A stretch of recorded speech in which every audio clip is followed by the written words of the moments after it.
possibile con Iren. Con Iren puoi avere internet wifi a partire da 18,99 € al mese. Zero costi iniziali di attivazione.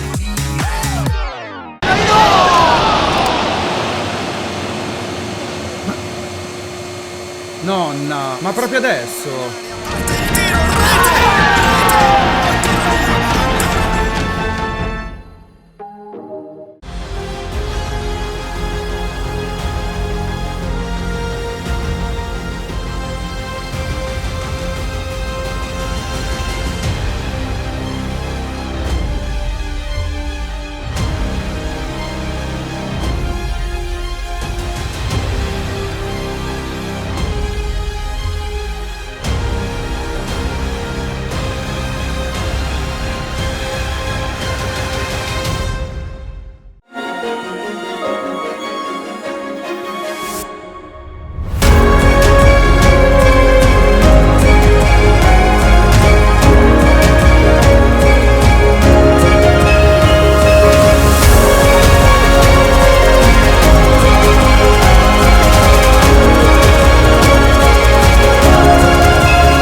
Where did Tetris come from? There is math thinking inside it. There is logic, there is a game approach. There is something of this aspect that come before the other, or I don't know, like a fulminating concept that came one night in your mind. Okay. Basically, Tetris is a puzzle game. It's a game because you have a goal, you want to achieve this goal, but it's also follow the logic and some kind of mathematical law under it. Yeah. So I came to this concept when I was just a young programmer. I wasn't game designer at all. Such profession didn't exist in my country at that time. Yes. So and I got the opportunity to have something like personal computer. That was such a big happiness for me, because before we share computer by minutes, you know. Yeah. And when I have luxury to work on it, I start to put together some of my favorite puzzles on it. So once I decide to work on my favorite puzzle board, kind of board puzzle called Pentamina. Okay. It's a box. I can show it to you. It's a box with 12 different shapes, which you could make out of 5 squares. That's a luxury Japanese version. My version was out of plastic and cost 35 copecks. Do you think that also Kubrick cube has something related to Rubik cubes? No, Rubik cubes totally different. That's different. Okay. That's a 2D stuff. So all you could do using 5 squares are just those pieces. They are all different, and everyone have 5 squares. Okay. So you take it and you start putting together some silhouettes or whatever. Try to put it there. No, please, please. It takes time. At this time. No, please. I'm just kidding. I mean that's. I swear, I'm going to buy it, okay? And do it at my home. I think it seems simple, but it is not. Yeah, exactly. So it was my favorite. Henk, do you want to do? No, I want him to finish his answer. Yeah, it was one of my favorite puzzles, and I decided, why do I do two-player game on the computer using this set? And I start program it. Well, the problem was that my computer at that time didn't have any sound, didn't have any color, and didn't have any graphics. All I have is ASCII symbols. So using ASCII symbols, I need to put this on the screen, those shapes or whatever.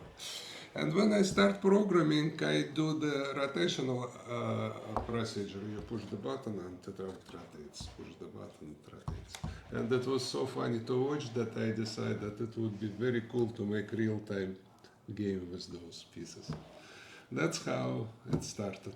And what did you think both when you first have seen the games that were product in United States or whatever? The very first time. I did it for fun. I didn't That think was about so it. different also in concept because puzzle games are also part of adventure graphics. I but would say in a that different way. the Tetris that was published in Europe first, and then United States, and then Japan, basically it's captures the original game. So it's not a completely different game. No, It's prettier, but the gameplay is the gameplay. And I think a lot of people forget about how important the gameplay actually is. The gameplay is the most important part. And Tetris, it doesn't need beautiful graphics or beautiful sound or beautiful anything. no. We have seen also in it can be in very- virtual reality, but Yeah. it's It's a pure game. it's always Tetris. I don't know if you like this phrase, but your life resembles an international intrigue. How aware were you of the geopolitical weight your game had during the years of the right dispute in the late 80s? Well, yes. Basically, I find the proper way to try to publish this game outside of Russia, and some small businessman took this role and tried to publish it, but he was a little bit of, there was lots of misunderstanding at this way, and he sold and sub-licensed more than he really owned, and that's the No, he's the, talking the, about Robert Stein. the reason for many future conflicts about the game which appears. We But- don't actually know whether it was Robert Stein who did that or whether it was Mirrorsoft. Because Yeah, but, Mirrorsoft maybe looked at the contract and says, it says computer, means we have everything. Maybe. Those guys never going to sue us.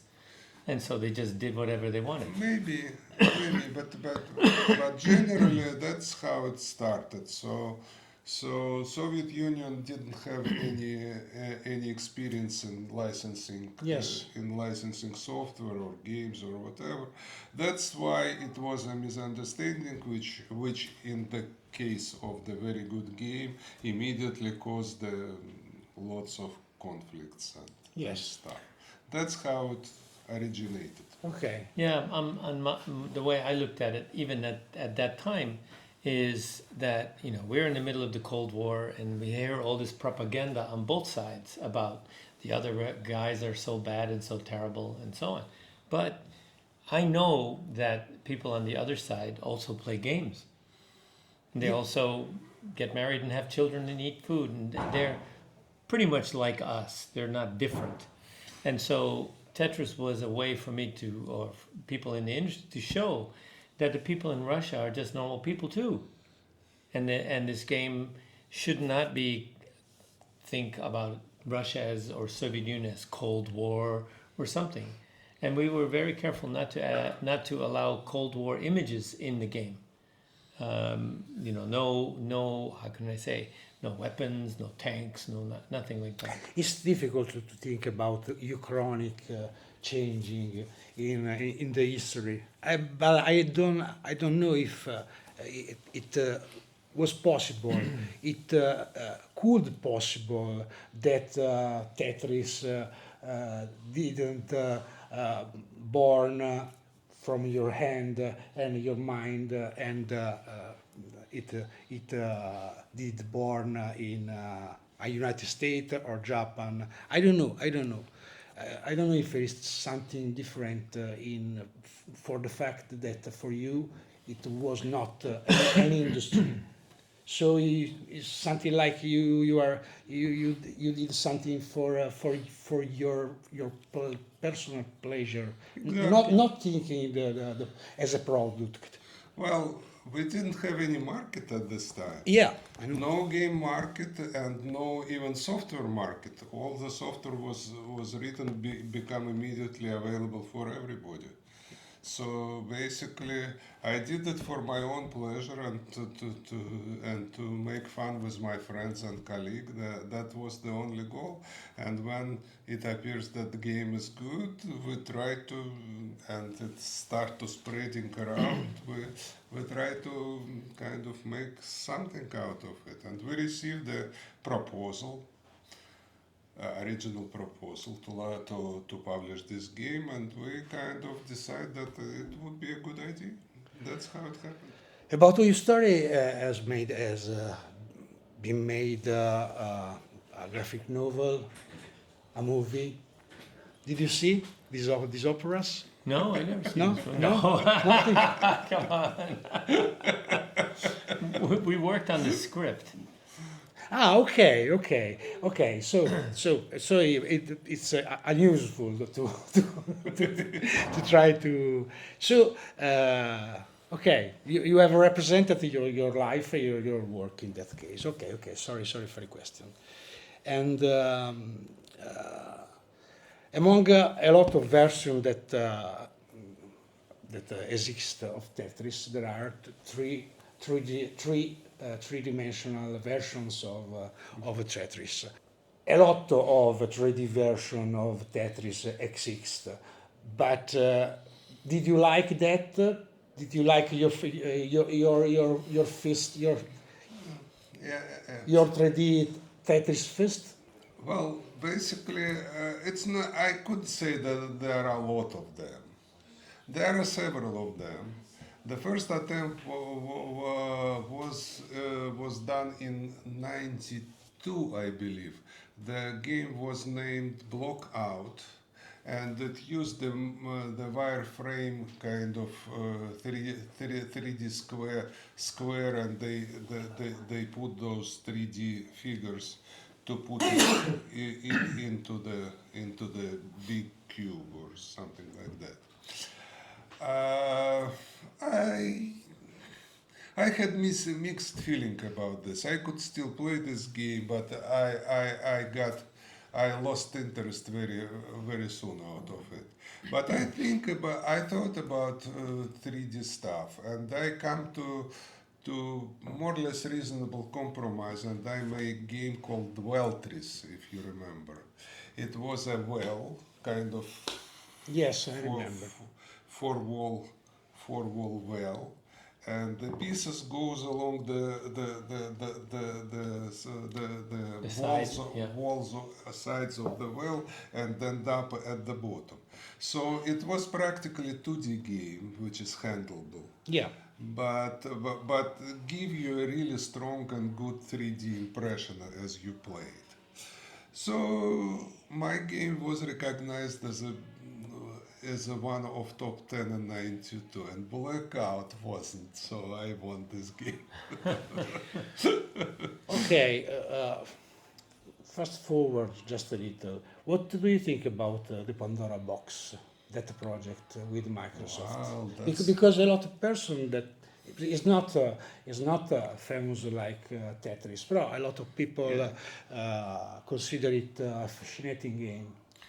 Yeah, that was my title. I did it for Microsoft. It was born a little bit earlier. We did the online show for MSN network, and it was called Mind Aerobics. We put every Terrible day. name, by the way. We put several puzzles every day to solve.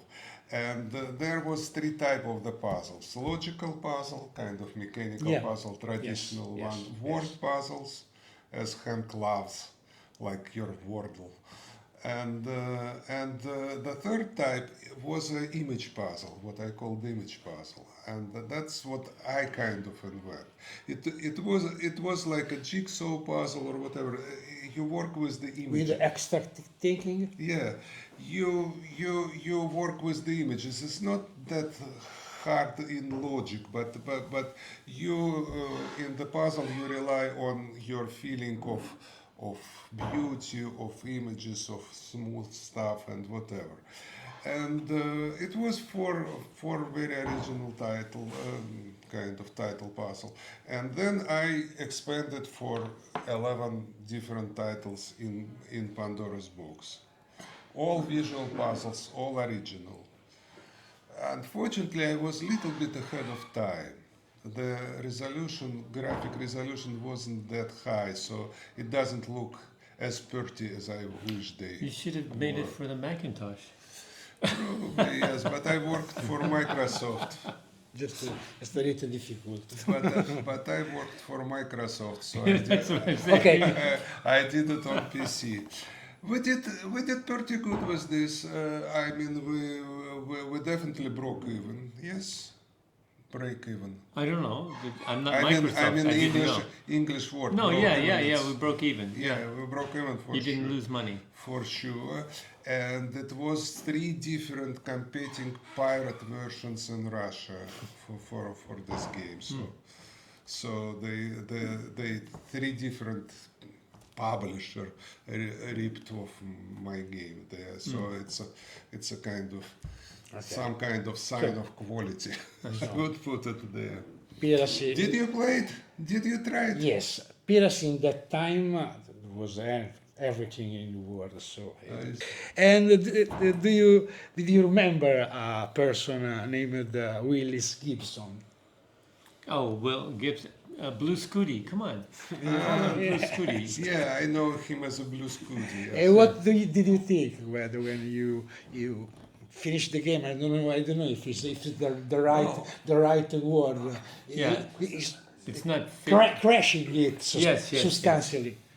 Well, basically, I was very impressed by his job, and I congratulate him. And that was a very big challenge for him, and he achieved really good result. As a matter of fact, he didn't broke the game. He broke the NES version. He broke the code. The code. Yeah. So basically, but you know, Nintendo has the best code in the world. I mean, they test. It was no precedent. They have a bug. They basically nobody predicted that they could find a way to push the button quicker than that. And they have some tapping mechanism they use, and they are able to push the button faster than Nintendo predicted. Okay. And during testing, nobody ever played that fast. So when they designed the game, it goes to level maybe 30. The highest test play maybe level 27. But then kids started using this tapping method, and they could reach past 30, 40, 50, 60, 70, and boom. Yeah. and finally crush it. It's a big achievement. A big achievement. I think it, Absolutely. What do you think about Tetris and artificial intelligence? I know you have called the Tetris an ambassador of benevolence one time, no? And I don't know what do you think if Tetris from Tetris an intelligence, artificial intelligence takes the idea to make other games. What do you think about this possibility? Well, first of all, I wrote AI Tetris myself. No, that's not his question. His question is, what do you think if AI makes another game? Oh. Yes? Based on Tetris, yes. Or based on... It can make infinite. Make a game. Not play a game, but make a game. No, my expectation in this area are really low. Well, at least the level of AI now is nothing to invent or or do some kind of real creative work. It's very good to repeat, to collect the experience from many people and put it in the proper shape. Okay. But it's as far as creativity is concerned, it's too early. It's in cradle, and basically, game is not the software product. It's a psychological product. The main in the game is how to understand your motivation, your ability to pay attention, to focus, to distribute your attention, and whatever. It's very humane traits, and artificial intelligence couldn't understand it very well and manipulate with those stuff. Okay. One question only for you before she come here again. The story of the Black Onyx, I liked a lot. No, the story is impossible to tell. But I want to know, do you think really you are one of the father of the computer RPG? I'm definitely the father of computer RPG in Japan. So I created the first RPG in Japan, and after that, because in the US people played Dungeons and Dragons first, then we had computer RPG. So people knew about how to play a role-playing game before RPG came out on the computer. But in Japan, nobody knew. So I not only was the first to do computer RPG, but RPG in general. I created this new genre in Japan. Also, this is miracle of video games. Thank you very much. All right. Thank you very much. Thank you.